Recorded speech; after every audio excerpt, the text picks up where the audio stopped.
이제 하나님의 말씀 보시겠습니다. 하나님 말씀은 고린도후서 5장 1절부터 10절까지 말씀입니다. 제가 한국어로 읽고 린다 목사님께서 인니어로 읽으시겠습니다. 하나님의 말씀을 경청하시겠습니다. 만일 땅에 있는 우리의 장막집이 무너지면 하나님께서 지으신 집 곧 손으로 지은 것이 아니요 하늘에 있는 영원한 집이 우리에게 있는 줄 아느니라. 참으로 우리가 여기 있어 탄식하며 하늘로부터 오는 우리 처소로 던지기를 간절히 사모하노라. 이렇게 이 몸은 우리가 벗은 자들로 발견되지 않으려 함이라. 참으로 이 장막에 있는 우리가 짐진 것 같이 탄식하는 것은 덮고자 함이 아니요 오히려 덧입고자 함이니 죽을 것이 생명의 삼킴과 되게 하려 함이라. 곧 이것을 우리에게 이롭게 하시고 보증으로 성령을 우리에게 주신 이는 하나님이시니라. 그러므로 우리가 항상 담대하여 몸으로 있을 때에는 주와 따로 있는 줄을 아노니 이는 우리가 믿음으로 행하고 보는 것으로 행하지 아니하미로라. 우리가 담대하여 원하는 바는 차라리 몸을 떠나 주와 함께 있는 그것이라. 그런즉 우리는 몸으로 있든지 떠나든지 주를 기쁘시게 하는 자가 되기를 힘쓰노라. 이는 우리가 다 반드시 그리스도의 심판대 앞에 나타나게 되어 각각 선악간에 그 몸으로 행한 것을 따라 받으려 함이라.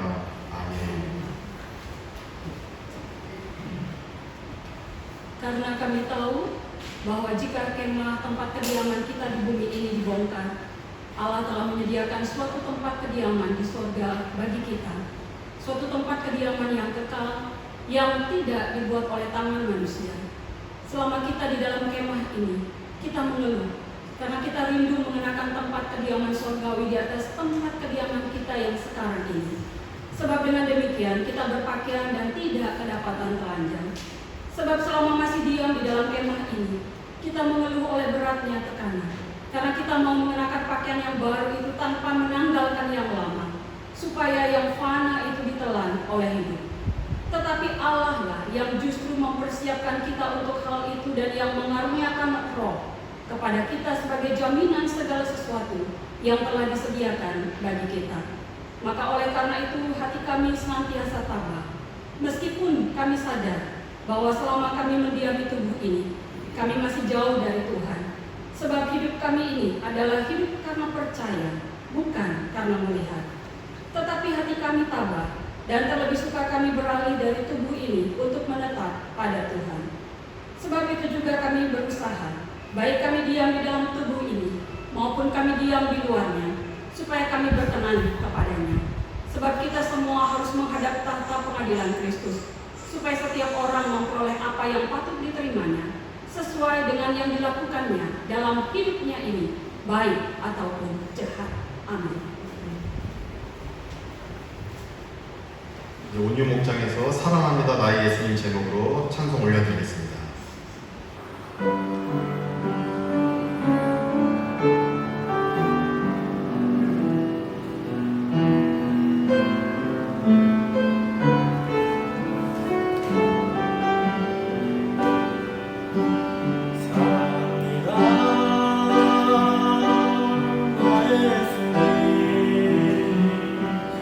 사랑합니다, 아주 많이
Shalom.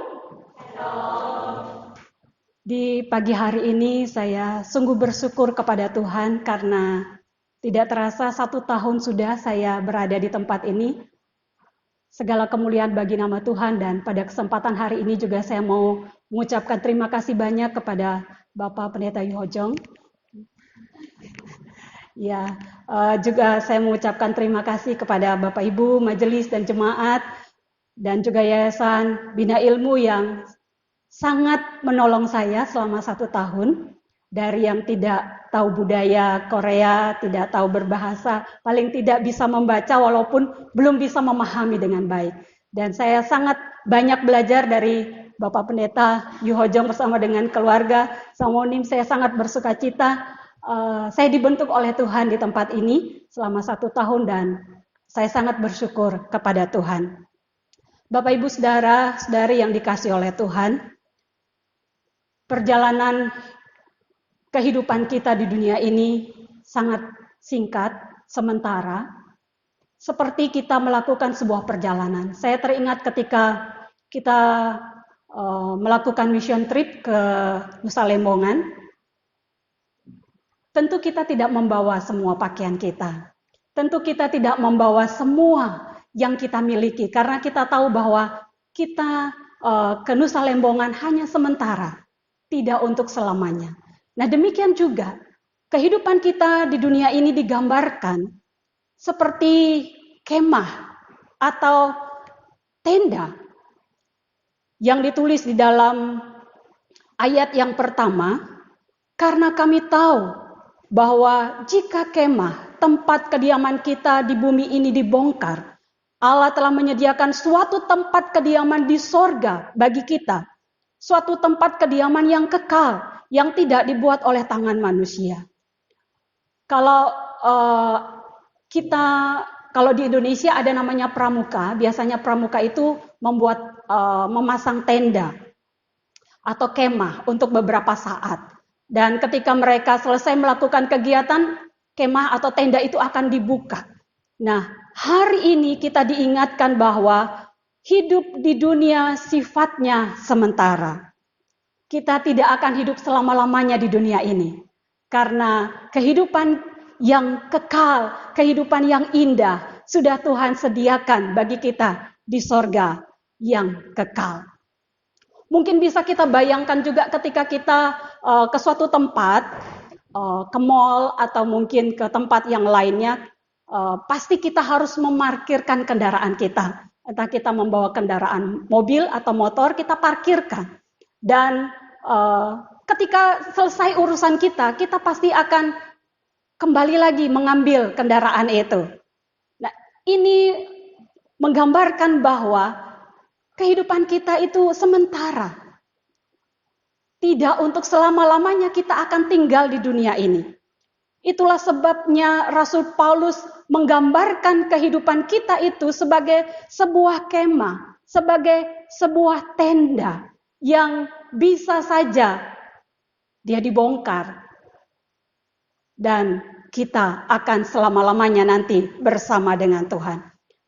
Ibu bapak saudara-saudari yang dikasihi oleh Tuhan, jika kita memahami bahwa hidup kita di dunia ini sifatnya sementara dan bahwa setiap orang harus mempertanggungjawabkan hidupnya, bagaimana kita harus mengisi atau menjalani kehidupan kita di dunia yang sifatnya sementara ini. Pada hari ini kita akan belajar 4 cara bagaimana kita mengisi atau menjalani kehidupan kita yang sifatnya sementara di dunia ini. Yang pertama, tidak mengeluh. Kita bisa perhatikan ayat 2-4 ditulis begini. Selama kita di dalam kemah ini, kita mengeluh karena kita rindu mengenakan tempat kediaman sorgawi di atas tempat kediaman kita yang sekarang ini. Sebab dengan demikian kita berpakaian dan tidak kedapatan telanjang. Sebab selama masih diam di dalam kemah ini, kita mengeluh oleh beratnya tekanan. Karena kita mau mengenakan pakaian yang baru itu tanpa menanggalkan yang lama. Supaya yang fana itu ditelan oleh hidup. Kalau boleh saya bertanya, siapakah di antara kita yang tidak pernah mengeluh? Saya yakin kita semua pernah mengeluh. Ketika mungkin dalam perjalanan, ketika kita lagi mengemudikan kendaraan, mobil, atau kita sedang mengendarai motor kita, kemudian tiba-tiba ada orang yang lewat di samping kita, membuat kita kaget, mungkin kita pada saat itu mengeluh. Ini orang bagaimana ya, bawa mobil kok, atau kendaraan tidak hati-hati. Atau mungkin ketika hal-hal yang berat kita alami, ketika orang-orang yang kita cintai, orang-orang yang kita kasihi dipanggil oleh Tuhan untuk selama-lamanya. Mungkin di dalam hati kita ada kesedihan, ada duka cita, mungkin juga ada keluhan. Bahkan mungkin juga ada kemarahan yang keluar dari mulut kita, dalam kehidupan kita. Oleh karena kita melihat situasi di sekitar kita tidak sesuai dengan yang kita harapkan. Tetapi hari ini Tuhan mengingatkan kita supaya kita tidak mengeluh karena hidup kita di dunia ini hanya sementara. Kita tidak akan selama-lamanya tinggal di bumi ini. Kita tidak akan selama-lamanya tinggal di dunia ini. Kita akan selama-lamanya bersama dengan Tuhan di sorga. Ketika kita mengeluh, itu artinya bahwa kita lupa hidup kita ini hanya sementara di bumi ini. Hal yang kedua, yaitu memiliki hati yang tabah. Di ayat yang kelima dan keenam dikatakan, tetapi Allah lah yang justru mempersiapkan kita untuk hal itu, dan yang mengaruniakan roh kepada kita sebagai jaminan segala sesuatu yang telah disediakan bagi kita. Maka oleh karena itu, hati kami senantiasa tabah, meskipun kami sadar bahwa selama kami mendiami tubuh ini, kami masih jauh dari Tuhan. Bapak Ibu Saudara-saudari yang dikasih dan diberkati oleh Tuhan. Memiliki hati yang tabah perlu di dalam kehidupan kita. Sehingga apapun yang terjadi dalam kehidupan kita, kita akan mampu tidak mengeluh. Karena ada roh yang Tuhan berikan kepada kita.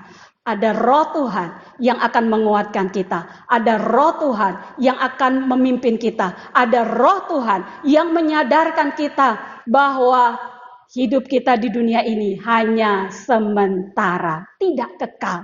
Sehingga memiliki hati yang tabah membuat kita berjalan dalam pimpinan roh Tuhan. Dan memampukan kita sadar sehingga kita bisa melawan kecenderungan hati untuk mengeluh dengan situasi yang ada di sekitar kita. Hal yang ketiga yang harus kita lakukan untuk kita mengisi atau menjalani kehidupan kita di dunia yang sifatnya sementara adalah tetap percaya kepada Tuhan. Di ayat 7 dan 8 dituliskan, sebab hidup kami ini adalah hidup karena percaya, bukan karena melihat. Tetapi hati kami tabah dan terlebih suka kami beralih dari tubuh ini untuk menetap pada Tuhan. Bapak Ibu Saudara-saudari yang dikasih dan diberkati oleh Tuhan. Rasul Paulus dalam suratnya kepada jemaat di Korintus mengingatkan kita bahwa hidup karena percaya bukan karena melihat. Mungkin ada banyak hal yang kita alami dalam kehidupan kita. Ada banyak pergumulan-pergumulan apalagi dalam situasi pandemi COVID-19. Begitu banyak hal yang kita alami, kita rasakan. Tetapi hari ini Tuhan mengingatkan kita. Hari ini Tuhan meneguhkan kita untuk kita tetap percaya kepada Tuhan. Sebab tidak akan ada sesuatu pun yang terjadi dalam kehidupan kita tanpa seizin Tuhan. Saya teringat ketika saya masih melayani di gabungan jemaat Banyupoh, Sumberkima, dan Patas Tinga-Tinga. Saya pada waktu itu ada pelayanan di Denpasar, sehingga saya setelah selesai pelayanan, saya mengendarai kendaraan motor gereja, motor Matic Vario. Dan dalam perjalanan ternyata hujan lebat dan terjadilah kecelakaan tunggal begitu ya, kecelakaan sendiri. Karena tiba-tiba ada mobil yang naik, kemudian saya dari atas dari Bedugul, saya kaget sehingga mendadak ngerem. Namanya motor Matic gitu ya, remnya hanya ada di tangan. Beda dengan manual, ada di kaki juga. Sehingga saya kaget dan akhirnya saya terplentang jauh. Jadi saya di sebelah kiri, saya terlempar dari motor itu. Motornya muter-muter begitu ya. Saya ada kendaraan, saya berpikir hari itu adalah hari terakhir saya.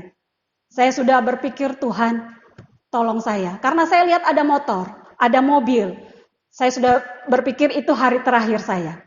Tetapi tidak, belum waktunya. Masih ada hal yang harus saya kerjakan. Jadi walaupun saya terplentang jauh ke sebelah kanan, saya berdiri sendiri, tidak ada yang menolong saya. Orang-orang yang ada warung di situ heran melihat saya karena tidak ada luka, Bapak Ibu Saudara yang dikasih oleh Tuhan. Tidak ada luka sama sekali. Tidak ada yang patah, tidak ada yang, cuman jam tangan saya saja yang pecah pada waktu itu.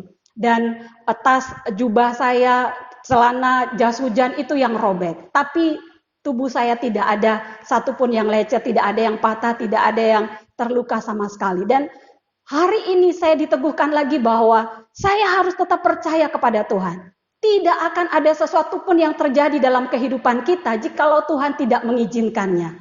Tetapi kalaupun terjadi sesuatu dalam hidup kita, kita harus tetap percaya kepada Tuhan. Bahwa pasti ada hal yang mau Tuhan ajarkan kepada kita. Ada sesuatu hal yang perlu kita pelajari untuk kita semakin dekat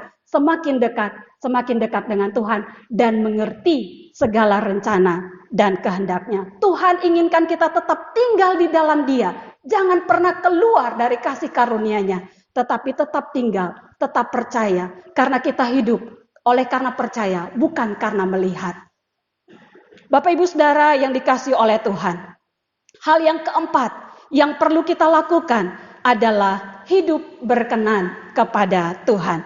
Di ayat 9 dan 10 dikatakan, sebab itu juga kami berusaha, baik kami diam di dalam tubuh ini, maupun kami diam di luarnya, supaya kami berkenan kepadanya. Sebab kita semua harus menghadap tahta pengadilan Kristus, supaya setiap orang memperoleh apa yang patut diterimanya, sesuai dengan yang dilakukannya dalam hidupnya ini, baik ataupun jahat. Bapak Ibu Saudara yang dikasihi oleh Tuhan, hidup kita di dunia ini singkat. Kita tidak akan tahu sampai kapan kita hidup. Mungkin ada yang berpikir, oh saya masih muda, masih panjang, saya masih bisa hidup lama. Belum tentu. Karena hidup dan mati kita ada di tangan Tuhan. Kita tidak tahu dalam kondisi apa kita akan dipanggil oleh Tuhan. Ada orang yang sedang makan rujak, tiba-tiba meninggal di tempat itu. Ada orang yang sedang menonton bola di televisi, meninggal saat duduk di tempat duduknya. Kita tidak tahu kapan Tuhan akan memanggil kita dan pada saat apa Tuhan akan memanggil kita. Pada saat kapan nafas kita itu akan berhenti dan kita tidak bisa melakukan apa-apa. Itulah sebabnya Tuhan ingatkan kita hari ini. Selama kita masih diberikan nafas kehidupan oleh Tuhan, mari kita pergunakan hidup kita dengan sebaik-baiknya. Mari kita pergunakan hidup kita untuk melakukan kebaikan. Ingatlah, hidup kita sementara di dunia ini. Hidup kita akan selama-lamanya bersama dengan Tuhan. Mari kita melakukan hal-hal yang menyenangkan hati Tuhan. Membawa perkenanan Tuhan dalam kehidupan kita. Sehingga kapanpun kita dipanggil oleh Tuhan, kita sudah siap untuk mempertanggungjawabkan hidup kita. Apa yang kita lakukan, entah hal yang baik, entah hal yang tidak baik, semua akan kita pertanggungjawabkan di hadapan Allah dalam pengadilan Kristus nantinya. Saat ini belum, karena kita semua masih hidup di dunia ini. Tetapi ketika kita sudah dipanggil oleh Tuhan, pada waktunya kita baru harus mempertanggungjawabkan itu semua. Oleh sebab itu, marilah kita jalani hidup yang masih Tuhan berikan kepada kita dengan 4 cara yang Tuhan ingatkan hari ini. Yaitu yang pertama, tidak mengeluh. Yang kedua, miliki hati yang tabah. Yang ketiga, tetap percaya kepada Tuhan. Dan yang keempat, hidup berkenan kepada Tuhan. Sebab bagi kita, yang terpenting bukanlah berapa lama kita hidup di dunia ini, tetapi bagaimana kita menjalani hidup ini berdasarkan kebenaran firman Tuhan. Selamat menjalani hidup di dunia yang sifatnya sementara. Amin.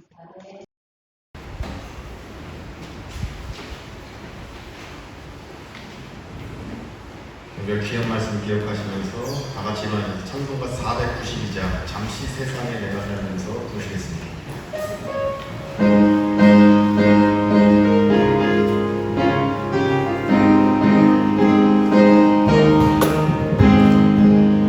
잠시 세상에 내가 살면서 항상 찬송 부르다가 나의 저울로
이제는 우리 구주 예수 그리스도의 은혜와 하나님의 크신 사랑하심과 성령님의 강화 감동 교통케 하심이 하나님이 맡겨주신 삶을 원망하지 않고 간한 마음으로 여전히 하나님을 믿고 하나님을 기쁘시게 하는 삶으로 나아가기로 다짐하는 우리 발리하님 교회와 모든 교우들 가운데 그 가족들과 또 발리fun관과 우리 한인회 또 교민들 가운데에 우리 현지인 직원 아픈 환우와 그 가족들 가운데에 우리 현지인 목사님과 한국인 선교사님들 우리 사랑하는 조국 대한민국과 한국 교회 위에 이제부터 영원까지 함께 하시기를 간절히 축원하옵나이다. 아멘.